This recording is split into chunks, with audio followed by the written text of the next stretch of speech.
SSC, and what about the officers involved? Will they be terminated, and what is the result? What will be the result? अभी आप सबको पता है कि Arunachal Pradesh public service commission का जो पेपर जो लीक मैटर है वो एक बर्निंग इशू होके बैठा हुआ है। तो इसका गंभीरता को देखते हुए कल मैंने स्पेशल कैबिनेट एक बुलाया। तो उस कैबिनेट में जैसे आप सबको पता है कि जैसे ही पब्लिक सर्विस कमीशन में ये पेपर लीक हुआ तो सरकार की ओर से एक तो इंक्वायरी कमेटी हम लोग ने गठन किया और इंक्वायरी कमेटी का रिपोर्ट सरकार में आ चुका था। तो based on that inquiry committee हम लोग ने कैबिनेट को वहाँ पे बैठाया। तो इंक्वायरी कमेटी का रिपोर्ट देखने के बाद हम लोगों को ये लग रहा था कि उसमें जो कैबिनेट में जो डिसीजंस हुआ है जैसे आप लोगों को मैं कम्युनिकेट कर देगा। नंबर 1 तो उसमें चर्चा के बाद में हम लोग ने ये रिजोल्व किया है कि एक स्टैंडर्ड प्रोसीजर जो SOP जो बोलते हैं वो शायद उसमें थोड़ा बहुत कमियां था। इंक्वायरी कमेटी का रिपोर्ट में ये मेंशन किया था।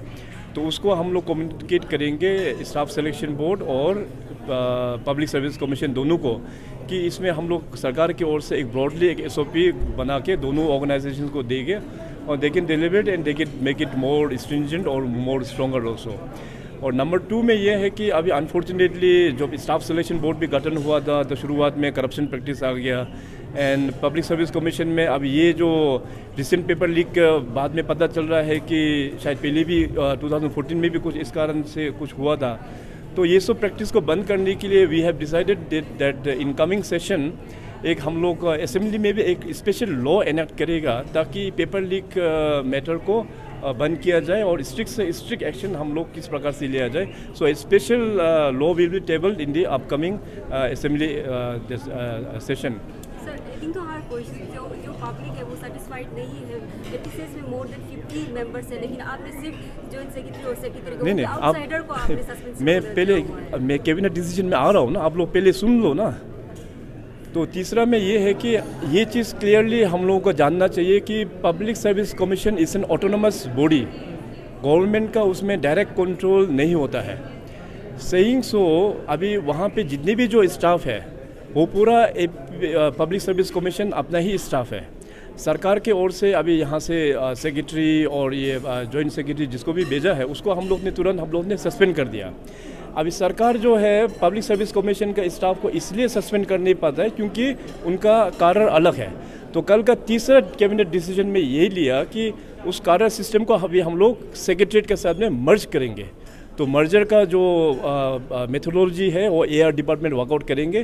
तो इसका बाद क्योंकि हमारा डे 1 से ही यही मेरा ये निर्णय था कि इस बार का जो पेपर लीक होने के बाद it was a total setback for the people of Arunachal Pradesh और उन बच्चों का, उन यंगस्टर्स का जिन्होंने इतना मेहनत करके अपना कॉलेज और यूनिवर्सिटीज़ पास करके इतना मेहनत से जो प्रिपरेशन जो किया है उन लोगों के लिए ये बहुत बड़ा सेटबैक है। तो डे 1 से my agenda was very clear कि टॉप टू बॉटम एक ओवरहॉलिंग एक होना चाहिए और उस जो प्रोसेस में एक सिस्टम से जाना पड़ता है। जैसे मैंने कहा कि पब्लिक सर्विस कमीशन जो है एक ऑटोनोमस बॉडी होते हैं। तो जैसे हम लोग ने अभी सरकार से जो किया उसको हम लोग सस्पेंड कर दिया। अभी नेक्स्ट स्टेप जो है जो AR डिपार्टमेंट कल हम लोग मर्जर का हम लोग ने बात कर जो डिसीजन एडॉप्ट कर लिया तो जैसे ही मर्जर का ओके हो जाएंगे तो वहाँ से भी स्टाफ जो है पूरा हम निकाल देंगे। तो इस प्रकार का अभी हम लोग ने इनिशिएटिव हम लोग ने शुरुआत ये किया हुआ है। सर, एस्पायरल का कहना है कि 2019 से वेबसाइट से जो AE का रिजल्ट है उसको हैम्पर किया गया, इसके विषय में आपको क्या कहना है? देखिए इस पूरा जो विषय को लेके क्योंकि जनता में एक कॉन्फिडेंस हो और एक अच्छा क्लैरिटी आने के लिए एक पब्लिक सर्विस कमीशन में जितना भी जो अभी घोटाला हुआ है, जितना भी जो प्रॉब्लम्स हुआ है उसको हम लोग ने अभी CBI को हम लोग ने रिकमेंड कर दिया है। तो CBI को अभी दिल्ली में भी फॉलो अप हो रहा है। हमारा यूनियन मिनिस्टर किरण जी भी CBI का डायरेक्टर को रिक्वेस्ट किया कि ये बहुत इमरजेंसी एक मैटर है, CBI जल्द से जल्द यहाँ आके इसको सॉल्व किया जाए। तो जैसे CBI आने का बाद में केवल यही एग्ज़ाम नहीं बल्कि पुराना में भी किस प्रकार से हुआ है उसका भी पूरा छानबीन करेंगे।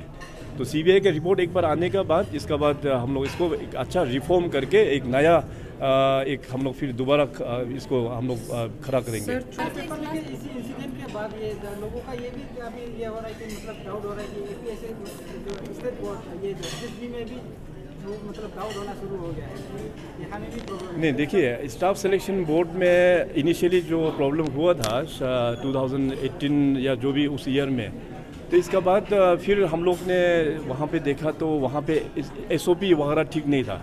तो SOP को बहुत अच्छा से बनाया हुआ है स्टाफ सिलेक्शन बोर्ड का।